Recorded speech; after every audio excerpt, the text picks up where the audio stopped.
Well, whatever we do, we add value.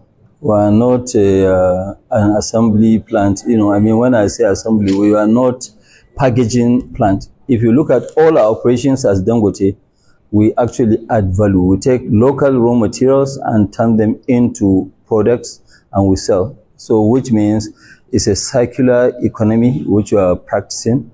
Everything, is here. Everything is in Nigeria.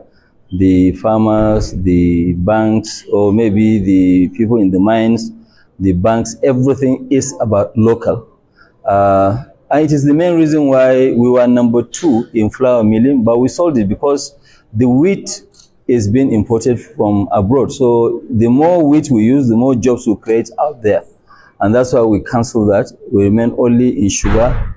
Salt is not really a very big business. So that's what we have done.